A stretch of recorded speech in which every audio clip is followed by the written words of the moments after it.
Hello दोस्तों, मेरा नाम है राहुल और आज हम एक्सप्लेनेशन करेंगे movie before I wake up का। ये एक अमेरिकन हॉरर मूवी है जो कि 2016 में रिलीज हुई थी। मूवी की रेटिंग्स की अगर हम बात करें तो इसे 6.2 रेटिंग मिली है IMDb पर, 65% फ्रेश है रॉटेन टोमेटोज पर और मेटाक्रिटिक पर 68% है और 85% गूगल यूजर्स ने इसे लाइक किया है। मूवी की मेन कास्ट में हमें देखने को मिलेंगे जेकब टिम्बरले, केट बॉसवर्थ, थॉमस जेन और एनाबेथ गिश।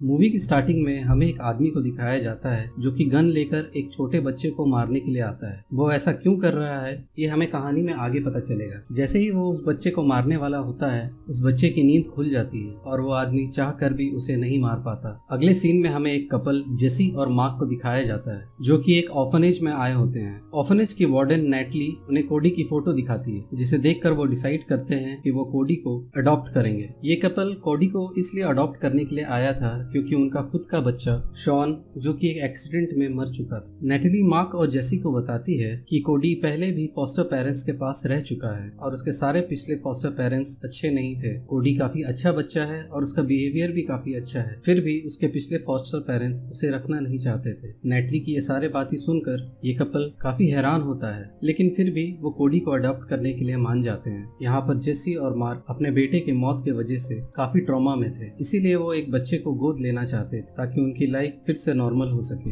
अगले दिन नेटली कोडी को मार्क और जेसी के घर लेकर आती है। कोडी एक बहुत ही रिस्पॉन्सिबल और डिसिप्लिन्ड बच्चा था, जिसे देखकर मार्क और जेसी काफी सरप्राइज फील करते हैं। मार्क और जेसी एक बच्चे को अपनी लाइफ में पाकर काफी खुश थे। दूसरी तरफ कोडी भी काफी खुश था अपने नए फॉस्टर पेरेंट्स से। आगे हमें पता चलता है कि कोडी को बटरफ्लाइज बहुत पसंद है। बटरफ्लाइज के बारे में पढ़ना और उसे इकट्ठा करना उसकी हॉबीज हैं। एक रात जब जेसी कोडी के पास होती है तब उसे पता चलता है कि कोडी कुछ मेडिसिन लेता है। ये मेडिसिन नींद ना आने की मेडिसिन थी। जेसी कोडी से पूछती है कि वो ये मेडिसिन क्यों लेता है। तब कोडी उसे ये बताता है कि उसे रात में बुरे सपने आते हैं जिसकी वजह से वो नींद ना आने की गोलियां खाता है। ये बात जानकर जेसी को काफी हैरानी होती है। कोडी आगे बताता है कि अगर वो सो गया तो उसके सपने में कैंकर मैन आ जाएगा और वो उसे उठाकर ले जाएगा अपने साथ। जेसी को ये सारी बातें काफी बचकानी लगती हैं। वो कोडी से कहती है कि उसे ये दवाइयाँ खाने की जरूरत बिल्कुल भी नहीं है और वो इस घर में बिल्कुल सेफ है। उस रात कोडी उन दवाइयों को नहीं खाता और सो जाता है। जेसी मार्क के पास जाती है और कोडी की प्रॉब्लम उसे बताती है। तब मार्क उसे कहता है कि उसने जो भी किया बिल्कुल सही किया और अगर कोडी के साथ किसी भी तरह की कोई प्रॉब्लम है तो वो उसे मिलकर सॉल्व करेंगे।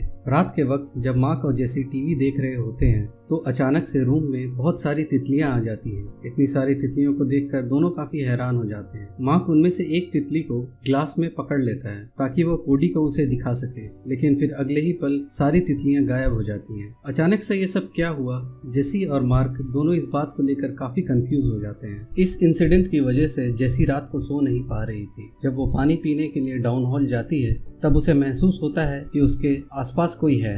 एक अंधेरे कोने में जब वो ध्यान से देखती है, उसका मरा हुआ बेटा शॉन दिखाई देता है। जेसी को लगता है कि शायद वो कोडी था। ये चेक करने के लिए जब वो कोडी के रूम में जाती है तो वहाँ देखती है कि कोडी तो सो रहा है। जेसी को लगता है कि ये सब उसका वहम है। अगले दिन कोडी उनकी फैमिली फोटो देखता है। उस फोटो में मार्क और जेसी के साथ एक बच्चा होता है। कोडी मार्क से पूछता है कि वो बच्चा कौन है। तब मार्क उसे बताता है कि ये उनका बेटा शॉन है जिसकी मौत एक एक्सीडेंट में हो गई थी। तब कोडी उनसे कहता है कि जब वो छोटा था तब उसकी मॉम की भी मौत हो गई थी और वो भी अब हेवन में है। इस सीन में हम देखते हैं कि कोडी अपने नए पेरेंट्स के साथ इमोशनली काफी अटैच होने लग गया था। उसी रात जब कोडी सो गया रहता है तब फिर से मार्क और जेसी को घर में बटरफ्लाइज दिखाई देने लगते हैं, पर इस बार कुछ अलग होता है। उन्हें उनका मरा हुआ बेटा शॉन भी दिखाई देने लगता है। पहले तो दोनों काफी शॉक हो जाते हैं, पर धीरे धीरे जब वो शॉन के नजदीक जाते हैं और उसे छूने की कोशिश करते हैं तो वो देखते हैं कि शॉन बिल्कुल असली है। ये सब क्यों और कैसे हो रहा है ये सोचने के बजाय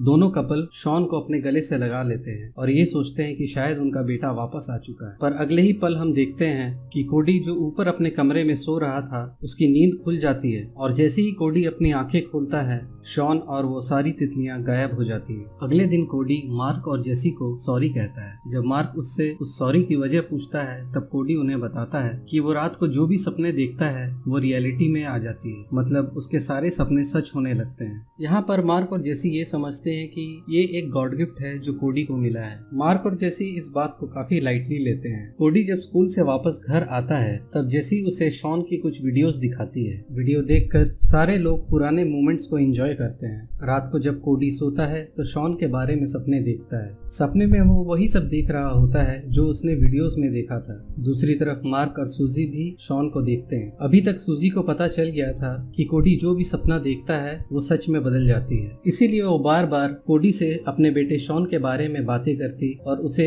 उसकी पुरानी वीडियोस दिखाती ताकि कोडी शॉन के बारे में और भी ज्यादा जाने और उसे सपने में देखे। सूजी एक तरीके से कोडी का इस्तेमाल कर रही थी। यहाँ पर सभी इस मोमेंट को काफी एंजॉय कर रहे। तभी मार्क अपने बेटे को कोडी कहकर पुकारता है। तब सपने वाला शॉन मार्क को रिएक्ट करता है। मार्क समझ जाता है कि ये उसका बेटा शॉन नहीं बल्कि कोडी ही है, जो कि उसके इमेजिनेशन से बना हुआ बस एक सपना भर है। दूसरी तरफ हम देखते हैं कि कोडी के सपने में आई हुई तितलियां धीरे धीरे मिलकर एक डीमन का फॉर्म लेने लगते हैं और वो डीमन कोडी के कमरे में चला जाता है। वो डीमन कोडी के पास आता है और उसे कानों में कहता है कि वो अब उसे छोड़कर कहीं नहीं जाएगा और वहीं पर कोडी की नींद खुल जाती है और सारी उसकी इमेजिनेशन से बनी हुई चीजें फिर से गायब हो जाती हैं। अगले दिन सूजी लिविंग रूम में शॉन की तस्वीरें लगा देती है, जिसे देखकर मार्क काफी हैरान होता है। असल में मार्क यहाँ पर समझ गया था कि सूजी कोडी के मन में शॉन की यादें डाल रही थी। इससे ये होता कि कोडी बार बार शॉन के सपने देखता और शॉन रियलिटी में आकर सूजी से मिलता। सूजी बार बार वो मोमेंट अपने मरे हुए बेटे के साथ जीना चाहती थी।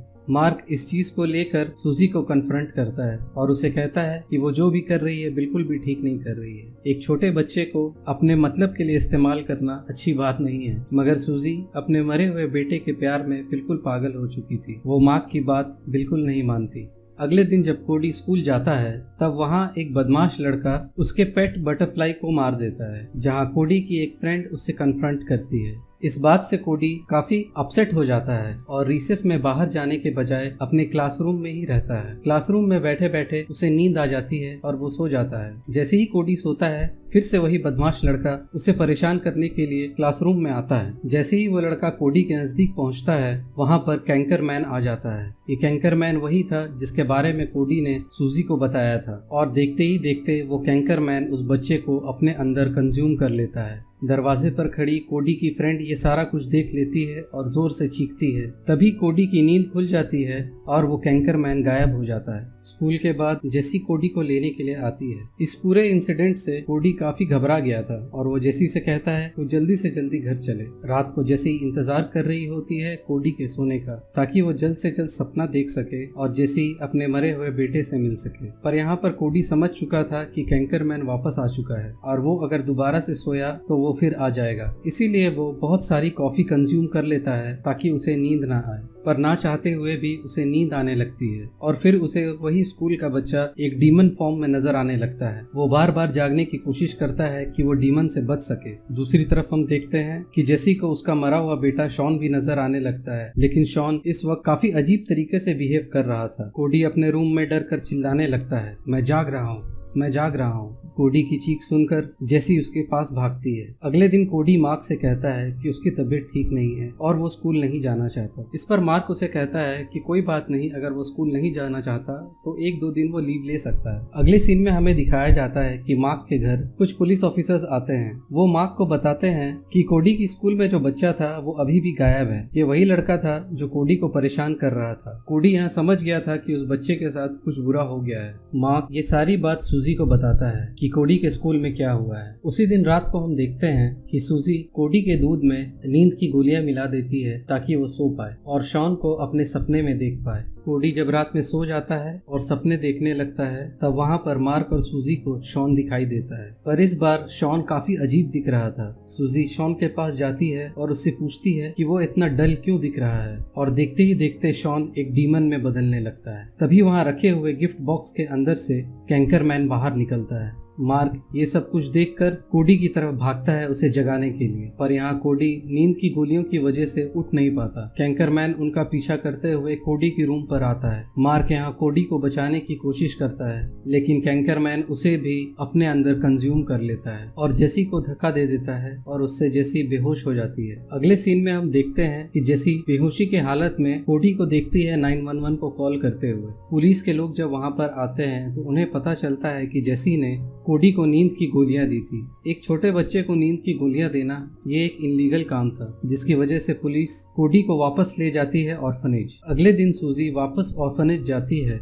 वहाँ वो नेटली से मिलती है और उसे कहती है कि उसे कोडी की कस्टडी वापस चाहिए, पर नेटली सूजी से कहती है कि उसने कोडी को नींद की गोलियां दी थी और वो फॉस्टर पेरेंटिंग के लिए रूल्स के खिलाफ है, इस वजह से कोडी उसे वापस नहीं मिल सकता। सूजी नेटली से काफी रिक्वेस्ट करती है पर नेटली नहीं मानती। यहाँ पर सूजी कोडी के बारे में और भी इंफॉर्मेशन जानना चाहती थी ताकि अपने हस्बैंड मार्क को वापस ला सके, पर नेटली उसकी कोई भी मदद नहीं करती। कोडी की फाइल नेटली के टेबल पर ही रखी होती है। जाते वक्त सूजी उस फाइल को चुरा लेती है। सूजी उस फाइल में कोडी के पिछले फॉस्टर पेरेंट्स के बारे में जानती है, जिसमें से एक फॉस्टर पेरेंट्स के पास वो मिलने के लिए जाती है। यह आदमी होता है वेलन। वेलन वही आदमी था जिसे हमने मूवी की स्टार्टिंग में देखा था कोडी को मारते हुए। वहाँ पर वेलन सूजी को बताता है कि उनके साथ भी वही सब कुछ हुआ था जो सूजी और मार्क के साथ हुआ था, और इन सब में कैंकरमैन ने वेलन की वाइफ को भी कंज्यूम कर लिया था। वेलन ने भी अपनी मरी हुई वाइफ से दोबारा मिलने के लिए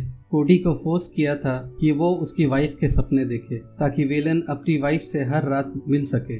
वो बताता है कि कोडी के सपने में जो डीमन आता है और वो जिसको भी लेकर जाता है वो कभी वापस नहीं आता। सूजी इस बात से काफी डिसअपॉइंट होती है और वहां से चली जाती है। कोडी के फाइल से सूजन को उसकी असली मॉम के बारे में पता चलता है। उसे पता चलता है कि जब कोडी 3 साल का था तब उसकी मॉम की डेथ हो गई थी। इन्वेस्टिगेट करते हुए सूजी उस हॉस्पिटल तक पहुंचती है जहां पर कोडी की मॉम की डेथ हुई थी। हॉस्पिटल पहुंचकर सूजी कोडी के मॉम के सामान को क्लेम करती है तो उसे एक बॉक्स मिलता है। उस बॉक्स में उसे कुछ कपड़े, एक डायरी और एक कपड़ों से बना हुआ बटरफ्लाई मिलता है। दूसरी तरफ हम ऑर्फनेज में देखते हैं कि कोडी पिछले 2 दिनों से सोया नहीं था। उसकी यह हालत देखकर नेटली डॉक्टर्स से कंसल्ट करके उसे नींद का इंजेक्शन दे देती है। सीन यहाँ पर कट होता है और हमें सूजी को दिखाया जाता है जो कि ऑर्फनेज में आ चुकी थी। सूजी जब ऑर्फनेज में आती है तो ऑर्फनेज का माहौल काफी क्रीपी था। चारों तरफ उसे बटरफ्लाईज उड़ती हुई दिखती है। इससे सूजी समझ जाती है कि कोडी सो चुका है और वो सपने देख रहा है। सूजी जब आगे कॉरिडोर पर पहुंचती है तो उसे ऑर्फनेज के सारे लोग दिखते हैं जो कि एक कुकून जैसे चीज में कैद थे। ये सारी कुछ चीजें जो भी हो रही थी ये सब कोडी की सपनों की वजह से हो रही थी। सूजी किसी तरह कोडी के रूम तक पहुंचती है और वो जैसे ही दरवाजा खोलकर अंदर जाने लगती है वहां पर कैंकरमैन उसे धक्का देकर पीछे खींच लेता है। वो डीमन सूजी की तरफ बढ़ने लगता है और जैसे ही वो बिल्कुल सामने आ जाता है सूजी उसे कपड़ों से बना हुआ बटरफ्लाई दिखाती है जो कोडी के मॉम के सामान के साथ मिला था। उस बटरफ्लाई को देखकर डीमन बिल्कुल शांत पड़ जाता है, जैसे वो उस बटरफ्लाई को पहचानता हो। सूजी उस डीमन को अपने गले से लगा लेती है और देखते ही देखते कोडी में बदल जाता है और गायब हो जाता है। सूजी जाकर कोडी को अपनी गोद में उठाती है और उसे अपने साथ लेकर घर जाने लगती है। तभी पीछे से नेटली आती है और उसे रोकने की कोशिश करती है, पर सूजी उसे कहती है कि वो अब कोडी को अपने साथ ही रखेगी। कोडी के सपने अब बिल्कुल शांत हो चुके थे। ये देखकर नेटली भी समझ जाती है कि यही ठीक रहेगा और वो सूजी को जाने देती है। अगले सीन में हमें सूजी और कोडी को दिखाया जाता है। यहाँ पर सूजी उसे बताती है कि कोडी की मॉम को बचपन में ही पता चल गया था उसके स्पेशल पावर्स के बारे में, कि वो जो भी सपना देखता है वो रियल लाइफ में सच होने लगते हैं। कोडी जब छोटा था उसने अपनी मॉम को कैंसर से मरते हुए देखा था और इसी इंसिडेंट की वजह से कैंकरमैन का जन्म हुआ था। कैंसर वर्ड को कोडी ने कैंकर समझ लिया था और कैंकरमैन का जो अपीयरेंस था वो काफी कुछ कोडी की मॉम से मिलता था जब उसकी मॉम कैंसर के लास्ट स्टेज में थी। कैंकरमैन और कुछ भी नहीं, बस कोडी के बचपन की बुरी यादें थी। जब ये सारी बात कोडी को समझ में आती है तो कैंकरमैन भी चला जाता है और इसी के साथ मूवी यहाँ पर एंड हो जाती है। तो गाइज, इस मूवी का एक्सप्लेनेशन आप लोगों को कैसा लगा है कमेंट कर ज़रूर बताइएगा। चैनल को सब्सक्राइब करना बिल्कुल भी मत भूलिएगा और एक लाइक ज़रूर दे दीजिएगा। Thank you very much. मिलते हैं आपसे अगली वीडियो में।